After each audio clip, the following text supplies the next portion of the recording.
Assalamualaikum warahmatullahi wabarakatuh. Salam sejahtera teman-teman podcast Aksi Nyata dari Kamu Untuk Indonesia. Senang sekali sore ini ada gue Herjunus Syaputra. Seperti biasa kita akan ngobrol selama kurang lebih 30 menit dengan beragam topik yang kita bahas di podcast Aksi Nyata dari Kamu Untuk Indonesia. Dan seperti biasa juga Juno mau ngingetin apapun yang dikerjakan hari ini semoga semuanya membawa berkah dan tetap semangat, karena yang namanya journey kan nggak selalu ada lurus, kita ada up and down-nya, tapi yang penting teman-teman tetap endurance-nya bagus dan tetap nggak mau nyerah, harus terus berusaha untuk apapun goals-nya masing-masing. Nah, seperti biasa juga platform kita punya kurang lebih ada 10 platform yang teman-teman bisa saksikan, nonton podcast kita mulai dari Instagram, Facebook, Twitter, dan juga YouTube-nya Partai Perindo. Semuanya @Partai Perindo, gampang banget tinggal dicari. And then RCTI Plus, Okezone, Sindo News, inews.id, dan juga websitenya Partai Perindo. Jadi tinggal dipilih aja mau nonton dari platform yang mana, silahkan dipilih. Nah, kalau bicara mengenai tema hari ini, mungkin nggak banyak yang tahu, atau mungkin beberapa sudah dengar tapi nggak terlalu tahu secara detail ya, terkait undang-undang RUU Kesehatan. Nah, ini aku pun bacanya beberapa kali, tapi banyak yang kita dengar nih ada yang nolak. Sama kayak ketika bicara Omnibus Law yang sampai sekarang pun masih banyak yang kurang setuju. Nah, tema kita hari ini, kita akan coba bicara ini lebih light biar teman-teman gampang juga. Kenapa banyak tenaga kesehatan, baik itu dokter ataupun perawat, yang ngerasa kalau RUU ini kurang pas ya, atau kurang mewakili aspirasi mereka. Nah, temanya terkait podcast hari ini yaitu ditolak organisasi profesi, RUU Kesehatan itu untuk siapa? Nah, untuk bicara mengenai ini pastinya kita harus kedatangan tenaga kesehatan itu sendiri, ada dokter di sini. Nah, kita langsung sapa, ada Bacalek DPR RI Dapil Aceh 2 Partai Perindo, Dr. Iksan. Assalamualaikum Dr. Iksan. Waalaikumsalam. Oke, benar ya, Bacalek DPR RI Dapil Aceh 2 ya? Benar. Waduh, jauh-jauh dari Aceh enggak? Tapi udah di Jakarta 4 tahun tadi ya? Iya, sering bolak-balik sih. Tapi asli Aceh ya? Asli Aceh. Waduh, seru sekali. Aceh itu alamnya indah, ya. Benar. Pantainya indah, makanannya. Cuman kurang terekspos aja. Iya, makanannya enak ya. Mas Juno sudah pernah ke Aceh? Belum sih. Virtual mungkin ya nonton. Tapi makanan, teman saya banyak Aceh. Cuman yang saya tahu memang kalau dari liputan berita ya, pantainya bagus-bagus. Benar. Makanannya enak-enak ya. Di sana kan ada Pulau Sabang. Mie ya? Aceh. Mie right? Aceh, Waduh, benar. gimana dok? Kok nggak dibawa dok? Iya ya. Puasa. Oke, bener dok, puasa. Iya. Dok, ini dari Aceh. Tapi sebelum kita bicara mengenai tema hari ini menarik nih, Dokter Iksan, Bacalek juga. Ya. Benar. Ini kan profesi yang dua hal yang cukup berbeda ya dok ya. Ya. Tapi kalau dari dokter sendiri, ketika jadi dokter dan menjadi politisi, dua hal ini dirasa berbeda atau sebenarnya ada garis merahnya kalau dari pandangan dokter sendiri? Sebenarnya sama-sama ada titik temunya sebenarnya. Ada titik temunya. Okay. Dokter ini kan profesi sosial. Betul. Kemudian politisi juga aktivis sosial. Jadi hampir sama sebenarnya, memperjuangkan sesuatu. Kalau misalnya politisi ya. lebih ke besar sih sebenarnya. Kalau misalnya dokter kan spesifik terhadap kesehatan. Betul. Tetapi kalau misalnya the 5-star dokter, jadi dokter tuh ada standarnya sebenarnya Bang, Mas. Jadi ada bintang 5 dokter. Jadi dokter bintang 5 itu mencakup hampir seperti seorang politisi sebenarnya. Dia memikirkan seluruh komprehensif terhadap masyarakat. Okay. Nah, jadi bukan sekedar hanya mengobatin, tetapi mikir sampai rumah tempat tinggalnya, lingkungannya, ekonominya, dan lain sebagainya. Nah, representasi daripada komprehensif itu mungkin lebih ke politisi. Oke. Begitu. Jadi memang tadi ya, kalau kita bicara perubahan kan, kalau menjadi seorang politisi ya tadi merubahnya lewat sistem, dan itu lebih besar ya. Ya, efeknya lebih besar. Tapi di luar itu memang tadi menarik bahwa sebenarnya dokter juga melayani masyarakat ya. Benar. Dan politisi juga harusnya hal yang sebenarnya. sama juga. Jadi memang nggak terlalu jauh beda juga ya. Benar. Tapi kalau dokter sendiri secara pribadi ketika saya akan terjun ke dunia politik. Iya. Itu alasannya kenapa? Terus ada motivasi atau seperti apa?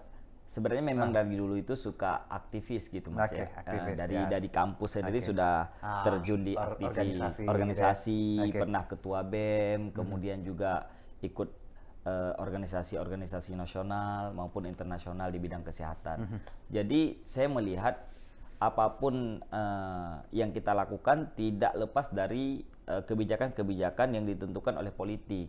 Maka saya lihat lambat laun tetap kita mau tidak mau harus terjun ke politik untuk bisa melihat sendiri sistem yang berjalan saat ini. Dan apapun yang bisa kita lihat bisa kita perbaiki, mungkin dari kita, maka itu yang harus kita langsung aplikatif di politik seperti itu. Kalau bicara Aceh, Dok, apa yang ingin dokter perjuangkan untuk masyarakat Aceh, orang-orang Aceh? Nah, untuk Aceh ini sebenarnya banyak sekali yang harus kita perjuangkan. Yang pertama adalah provinsi yang sangat jauh dari ibu kota, jadi sangat jarang tersentuh oleh kebijakan-kebijakan nasional seperti itu. Terlebih Aceh ini juga punya kekhususan. Nah, yang berbeda dengan provinsi lain, Mas. Tentu kita tahu bagaimana perjuangan hiruk pikuk provinsi Aceh. Dulu pernah perjuangan, pernah menjadi daerah operasi militer. Nah, psikologis masyarakat Aceh ini sangat berbeda dengan provinsi lain. Nah, mungkin hampir sama dengan Papua juga, punya kekhususan. Jadi tentu perlu treatment dari nasional ini yang berbeda. Nggak bisa disamaratakan seperti provinsi lain. Nah, apa yang ingin saya perjuangkan tentu tidak lepas dari status saya sebagai yang pertama adalah generasi milenial. Nah, dari Aceh ini mungkin provinsi lain sudah ada di Senayan atau di DPR ataupun di DPD itu yang mewakili milenials. Namun dari Aceh kita belum ada sampai saat ini tokoh-tokoh yang mewakili di Senayan itu dari generasi milenials. Rata-rata di atas 40-an usianya. Jadi aspirasi dari teman-teman milenials ini tentu tidak terserap secara maksimal karena memang bukan dari generasinya seperti itu, Mas. Nah, saya berharap dengan kita mewakili mereka, tentu kita bagian dari mereka ini bisa memberikan aspirasi langsung dan merealisasikannya di nasional nanti mudah-mudahan. Nah, menarik tadi karena dokter bilang kan Aceh memang wilayah yang spesial ya. Iya. Punya sejarah yang tadi cukup unik, spesial dan juga dengan segala rules-nya ya. Jadi memang harusnya punya treatment yang beda ya. Benar. Agar maju juga. Karena tadi yang kita disebutkan di awal karena Aceh ini potensinya luar biasa ya. Iya. Bicara alam, kuliner, sumber daya alam. Cuman tadi memang mungkin karena harus ada treatment khusus makanya biar potensi yang kita punya tadi bisa lebih maksimal ya, Dok ya. Siap. Oke, Dok. Kalau aktivitas sendiri dokter sekarang praktek di mana, terus sedang mengerjakan apa untuk profesi dokternya ini? Saat ini saya paling usaha, Mas, di bidang kesehatan, kelola klinik dan bangun beberapa klinik. Kemudian itu juga semua di Jakarta atau ada di Aceh? di Pulau Jawa. Di Pulau Jawa. Di Jawa Barat, di Bogor, kemudian di Jakarta ada. Kemudian selebihnya lebih ke aktivitas sosial, Mas. Jadi saya sering buat kegiatan misalnya pengobatan gratis atau sudah sunat berapa ada gratis. kliniknya sekarang? Klinik ya naik turun, sekarang ada 3 yang saya kelola seperti itu. Baik, baik. Nah, tadi bicara kegiatan dokter, profesi juga Aceh juga. Nah, sekarang kita ke tema nih, Dok. Ya. Ini yang menarik, mungkin nggak banyak orang tahu karena ya mungkin RUU kesehatan tadi exposure-nya lebih sempit ya, mungkin yang fokus spesifik ya. Iya, tenaga kesehatan, nakes gitu ya. Tapi yang menarik bahwa ini ada RUU, tapi sebagian ya kita lihat bagaimana tenaga medis banyak yang menolak nih, Dok. Iya, benar. Dari pandangan dokter, kenapa ini terjadi tanggapannya? Anda sebagai tenaga medis juga, Dok. Penolakan ini lebih ke komunikatif sebenarnya, lebih ke komunikasi. Pendekatan komunikasi antara stakeholder dengan tenaga medis yang mungkin belum pas seperti itu, Mas ya. Namun dari esensi isi daripada RUU kesehatan ini, jika kita mau objektif, banyak hal yang sebenarnya positif. Tentu kebijakan ini kan ada karena ada hal yang perlu diperbaiki dari kebijakan-kebijakan sebelumnya. Nah, ini kan pemerintah juga tidak asal mau membuat kebijakan jika tidak ada manfaatnya. Tentu kita juga harus berpikir dalam dua sisi seperti itu. Namun yang namanya tenaga kesehatan sudah turun-temurun dari puluhan tahun yang lalu, belum pernah ada yang direvisi, kemudian belum ada yang mengajak komunikasi dari pihak baik itu legislasi maupun eksekutifnya. Tiba-tiba sekarang karena banyak aktivitas-aktivitas yang membuat gaduh, misalnya pas kejadian dokter Terawan. Nah, itu menjadi pemicu sebenarnya. Dari situ rembetannya yang sampai saat ini terjadilah RUU Kesehatan dari DPR, dari Menteri Kesehatan juga dengan DPR-nya untuk membuat prolegnas tersebut. Nah, tapi kalau kita lihat secara objektif dari isi-isi daripada RUU Kesehatan ini, banyak hal sebenarnya yang menguntungkan nakes itu sendiri. Namun karena cara penyampaiannya yang mungkin dianggap pendekatannya belum maksimal, tidak istilahnya friendly, makanya terjadilah penolakan-penolakan. Contoh yang menguntungkan sebenarnya dok, tapi karena komunikasinya yang tadi salah mungkin kurang gitu. Apa misalnya poin apa dok? Mengenai kesejahteraan nakes. Nah, mengenai perlindungan hukum. Perlindungan hukum yang ada di RUU Kesehatan ini terhadap nakes itu sangat diprioritaskan. Misalnya nakes itu tidak selalu harus menerima pasien, apalagi pasiennya misalnya yang membuat keonaran. Misalnya pasien tiba-tiba datang maki-maki dokter, dokternya boleh menolak. Kalau dulu mungkin seolah-olah dokter itu harus menerima apapun kondisi pasien. Pasien yang ngamuk-ngamuk kita juga harus terima. Nah, itu salah satu bentuknya. Kemudian di lainnya seperti surat tanda register seorang dokter, STR. Nah, ini biasanya 5 tahun sekali harus daftar ulang. Tetapi nanti ke depan akan dibuat pendaftarannya itu seumur hidup. Jadi berlaku seumur hidup STR-nya itu. Nah, itu kan sebenarnya menguntungkan daripada nakes itu sendiri. Jadi tidak perlu repot untuk mendaftar ulang. Namun di sini ada plus minus bagi organisasi profesi. Nah, ini untuk organisasi profesi termasuk Ikatan Dokter Indonesia dan organisasi nakes lainnya, itu perannya akan sedikit berkurang. Nah, ini yang menjadi perdebatan sebenarnya. Jadi perannya itu berkurang dalam hal mengorganisir, karena untuk untuk lembaganya itu malah nanti tidak terlalu diperankan dalam izin-izin dan lain sebagainya. Mungkin itu yang menjadi keberatan. Itu kenapa yang tadi banyak misalnya organisasi profesi merasa bahwa perannya akan diambil pemerintah gitu ya? Benar. Yang terkait juga registrasi tadi ya. Nah, ini kan kalau kita lihat dua sisi kan bingung kita jawabnya. Sebenarnya satu sisi sebenarnya menguntungkan nakes, tapi satu sisi nakes itu sendiri juga bagian daripada organisasi, di mana organisasi ingin tumbuh. Namun kalau perannya diambil, akhirnya kan organisasinya merasa kami tidak diperlukan lagi gitu, karena tidak ada sangkut pautnya dengan perizinan dan lain-lain nanti ke depan. Nah, nanti perizinannya langsung ke pemerintah. Ya, begitu. Ini yang mungkin ya tadi ya ada dua sisi ya kalau kita lihat. Ya, dua sisi. Nah, kalau saya lebih objektif melihatnya. Satu sisi saya sebenarnya dokter, tapi satu sisi kita juga masyarakat. Di mana RUU ini bukan hanya untuk kepentingan para nakes, tapi juga untuk kepentingan masyarakat. Di mana kita tahu tenaga kesehatan kita masih kurang. Kenapa bisa kurang? Padahal pendidikan kita sudah banyak, universitas sudah banyak. Kita ada 92 pendidikan kedokteran di Indonesia, baik itu perguruan tinggi negeri maupun swasta.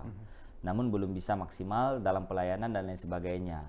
Sehingga banyak daripada masyarakat kita tahu mereka banyak yang berobat ke luar negeri.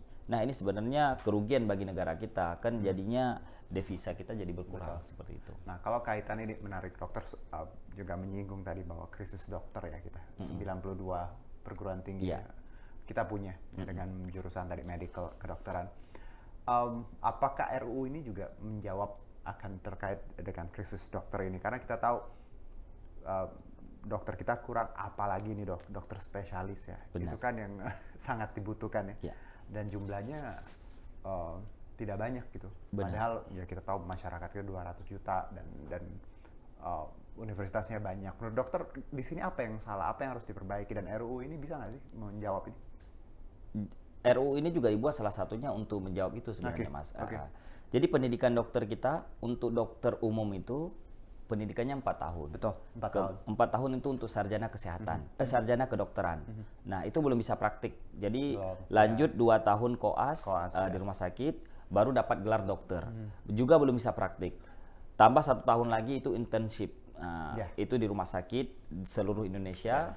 Nah, itu juga sebenarnya internship ini dibuat untuk meratakan dokter di seluruh Indonesia. Jadi semua dokter itu tidak boleh harus ditempatkan di daerah-daerah terpencil. PTT gitu ya? Seperti PTT, dulu PTT. see. Kalau sekarang bukan, internship. Internship Jadi ya. lebih ke kewajiban. Kalau PTT dulu, itu gajinya lumayan, Mas. Benar, ada gaji PTT. Gajinya betul. besar. Aha. Lumayan lah Dan maksudnya. kadang juga bisa milih ya dulu ya? Bisa milih, Ada. bisa juga nggak ikut gitu. Ya, betul. Kalau internship ini wajib. Wajib. Jadi Oh, kalau kita oke. tidak ikut, berarti kita tidak akan dapat STR tadi seperti saya bilang tadi, STR surat tanda register, sehingga tidak bisa buat surat izin praktek. Nah ini kebijakan pemerintah, bukan kebijakan organisasi. Nah organisasi sendiri awalnya dulu menolak juga terhadap internship ini jika gajinya tidak layak. Dan memang sampai saat ini memang gajinya tidak besar. Baik. Seperti bantuan hidup saja, seperti jajan lah, kurang lebih 3 jutaan gajinya Oke. untuk 1 tahun Internship itu. ini ya? Iya. Setelah itu baru spesialis. Kalau misalnya mau melanjutkan, spesialis ini kurang lebih 5 tahun, 4 sampai 5 tahun tergantung spesialis apa yang ingin diambil. Nah, untuk mengambil spesialis ini baru ada di universitas-universitas negeri. Jadi tidak semua universitas ada spesialisnya. Nah, ini yang menjadi persoalan dan masalah yang harus terus difikirkan oleh masyarakat kita, oleh pemerintah kita. Nah, di sini dulunya ini tidak menjadi sebuah isu yang menjadi pusat perhatian bagi pemerintah karena tidak ada yang berkoar-koar di masyarakat. Namun beriring waktu kita melihat dokter semakin kenapa tidak tercukupi, sedangkan kampus kita juga sudah lumayan banyak. Nah, akhirnya turun tanganlah daripada pemerintah. Nah, itu dia Mas sebenarnya. Oke, jadi mungkin nanti sistemnya akan agak berubah ya dok ya dengan ya Nah, ada internship. iya banyak nanti akan dipermudah untuk Atau spesialisasi. akan dipersingkat sedikit atau bisa? Nah, bisa jadi sebenarnya boleh-boleh saja tergantung kebijakannya. Tidak mesti 5 tahun misalnya seperti di luar negeri. Nanti tidak. Sekarang kan university base, jadi berdasarkan universitas. Nanti mungkin hospital base, jadi melalui rumah sakit yang akan pendidikan langsung, dokter-dokter yang bekerja di rumah sakit A, kemudian dispesialiskan di situ, kemudian langsung bekerja lagi, lanjut di situ mungkin. Jadi banyak hal yang ingin direvisi sebenarnya nanti ke depan. Karena saya tahu bahwa kalau apalagi spesialisnya bisa sekolah sampai 10 tahun. Benar. Dan itu belum bisa nyari uang ya dok ya, baru setelah itu. Nah itu jadi yang menjadi persoalan. Jadi banyak yang tidak tahu masyarakat awam. Kalau pendidikan kedokteran ini berbeda sekali dengan pandangan masyarakat pada umumnya. Di mana-mana kan kalau pendidikan itu kita masih bisa nyari duit, masih bisa kerja dan lain-lain. Tapi kalau spesialis ini kita harus meninggalkan dunia kita semua, sosial kita harus tinggalkan, kemudian kita tidak boleh kerja. Kalaupun kerja kita harus keluar karena memang harus fokus. Dan itu uang keluar semua selama pendidikan. Makanya akhirnya psikologisnya kurang sehat kalau misalnya pendidikan seperti ini kan begitu. Jadi kadang nggak salah juga ya dok kalau banyak orang bilang bahwa menjadi dokter tuh ya untuk saat ini memang nggak gampang in terms of financial ya. Ya lebih ke financial. Ya karena jadi kadang kita pengen kan ya banyak anak-anak yang mungkin bukan dari keluarga mampu ya pengen jadi dokter dan kadang mimpinya terkubur karena memang biaya, karena fakta di lapangan emang luar biasa untuk ya semoga pemerintah bisa menjawab ini sih ya. Karena kita pengen banget anak-anak yang punya mimpi jadi dokter nggak terhalang oleh biaya. Iya biaya, karena biaya jujur saya pun ngelihat bahwa ya kalau if you're nobody untuk jadi dokter susah banget ya. Tapi semoga ini salah nanti in the future akan banyak kemudahannya dok ya. Benar, mudah-mudahan. Karena memang tadi cerita dokter gimana sebenarnya spesialis 10 tahun ngeluarin uang luar biasa dan kadang belum bisa dapat pendapatan juga ya dok dan harus meninggalkan semua yang ya harus fokus gitu. Namanya juga spesialis ini hubungannya dengan nyawa ya dok. Benar. Karena itu kenapa, karena buat jadi dokter tuh nggak gampang. Nah mungkin satu dok, kalau kita lihat masyarakat sendiri. Nah dokter ngelihat bahwa kalau dari sudut pandang dokter tadi menarik ya bahwa dokter sendiri dokter tapi juga masyarakat ya. Jadi melihatnya lebih objektif gitu ya. Ada dua kepentingan yang sama di sini. Baik itu sebagai manusia, sebagai masyarakat, tapi sebagai dokter. Di luar itu dok, bagaimana harusnya pemerintah dan ID juga menyelesaikan ini? Dokter punya saran atau seperti apa? Kalau dari saya, yang pertama sekarang agak sedikit out of the box sih Yeah. kalau kita lihat, Mas. Yang pertama adalah Menteri Kesehatannya ini bukan dari dunia medis, Pak Budi Sadikin. Beliau adalah orang manajerial ya. Betul. Tapi itu namanya juga kebijakan, itu hak prerogatif presiden. Kita tidak bisa masuk ke ranah situ. Tetapi yang ingin saya sampaikan bahwa masalah komunikasi ini penting dalam setiap lini, termasuk di pemerintahan pusat. Kementerian Kesehatan di sini Pak Budi, kemudian wamennya ada dokter, Pak Mamen itu, wakil menterinya itu adalah dokter spesialis, beliau adalah dosen di Universitas Indonesia. Nah, saya rasa jika komunikasinya dibangun atas kekeluargaan, akan ada titik temu demi kemaslahatan dan kebaikan dunia kesehatan kita. Saya rasa itu sih saran dari saya. Mudah-mudahan seluruh komponen anak bangsa yang tergabung dalam dunia kedokteran, dunia kesehatan. Sekarang organisasi kedokteran juga ada 2. Sudah ada IDI, sudah ada PDSI. PDSI. Nah, ini juga masalah sebenarnya bagi saya. Sebenarnya tidak perlu muncul 2 organisasi ini jika tidak terjadi komunikasi yang tidak baik. Jika komunikasinya dari awal baik, sebenarnya tidak perlu terjadi ini. Nah, mungkin untuk menyatukan kembali organisasi profesi ini bisa diinisiasi oleh pemerintah itu sendiri. Nah, jika komunikasi ke depan dibangun dengan kekeluargaan. Gitu aja sih, Mas. Karena kalau kita lihat tadi ada 2 organisasi, ada pemerintah. Jadi ini banyak kepala ya, Dok ya.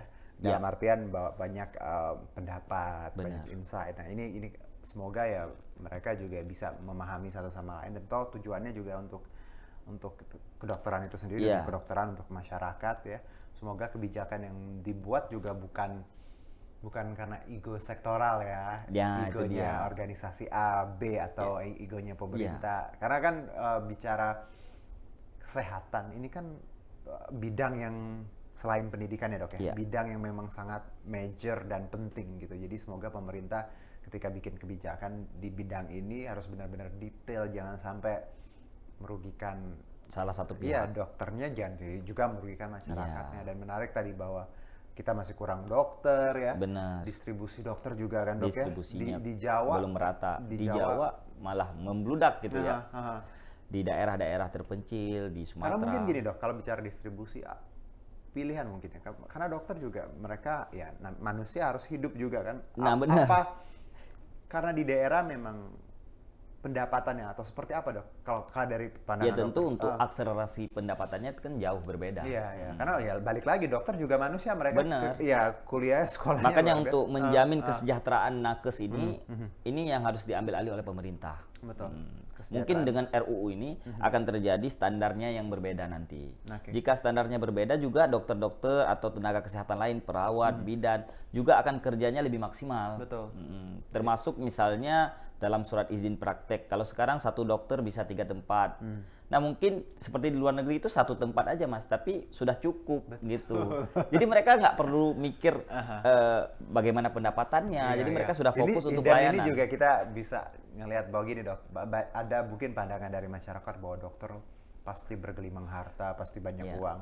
Enggak semua ya, Dok ya. Sebenarnya karena memang dasarnya dokter-dokter ini banyak dari keluarga berada. Jadi setelah jadi pun mereka sudah terlihat ada gitu. Padahal bukan dari kedokterannya kadang-kadang. Kadang-kadang malah miris kita melihat keadaan sekarang. Jadi dokter juga banyak, Dok, yang susah cari uang segala macam ya. Benar, sekarang apapun susah. Nggak dokter aja semua lini kan. Termasuk dokter juga jadi pada susah juga. Karena paradigma orang tuh bicara dokter, wah pasti profesi yang menjanjikan. Mungkin 10-20 tahun yang lalu tapi nggak dokter aja, semua profesi pada saat itu juga mudah gitu. Baik, Dok, terakhir, Dok, mungkin pesan dokter untuk anak-anak milenial ya. Mungkin punya cita-cita jadi dokter suatu saat, apa yang harus dipersiapkan, mental seperti apa kalau dari pengalaman dokter? Ya, mudah-mudahan untuk generasi milenial, adik-adik mungkin yang masih di SMA, yang niatnya mau jadi dokter, tentu yang perlu dipersiapkan adalah modal belajar. Belajar tentu perlu. Karena untuk universitas-universitas terutama negeri, itu yang paling mudah untuk kita masuk melalui jalur undangan. Jadi harus berprestasi di sekolahnya, kemudian nanti akan dipilih menjadi salah satu mahasiswa kedokteran di universitas yang ingin dituju. Kemudian ada tes tulis juga. Untuk tes tulis tentu adik-adik nanti harus belajar pelajaran-pelajaran yang dites itu matematika, fisika, kimia, bahasa Inggris, bahasa Indonesia dan lain sebagainya itu. Gitu. Jadi itu harus dimaksimalkan. Berprestasi biar nanti jalurnya bisa undangan itu lebih ya itu lebih cepat kan karena pemilihan jalur yang paling pertama. Oke.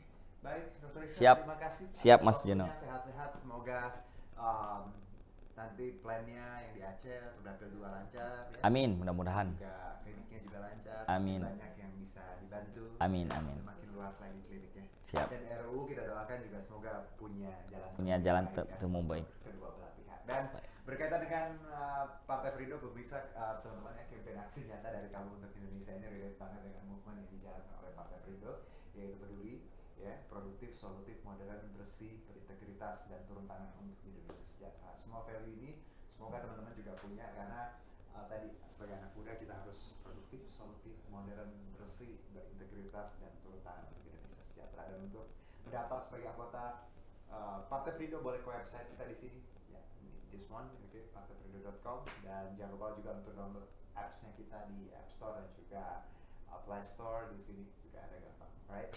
Dan that's all for today. Terima kasih Dr. Iksan. Siap, Mas Jono. Sehat-sehat. Kapan-kapan kita ke Aceh ya. Siap, nanti mudah-mudahan. Kuliner di Aceh, waduh, mie Aceh kasih beli di Jakarta dong, di Jakarta aja enak, apalagi di Aceh ya. Iya. Oke, terima kasih Dok, dan terima kasih juga Partai Perindo yang selalu bergerak dengan aksi nyata. Semoga Partai Perindo semakin sukses dan maju terus untuk Indonesia sejahtera. Saya Juno Syaputra, signing out. Have a good day. Bye-bye. God bless.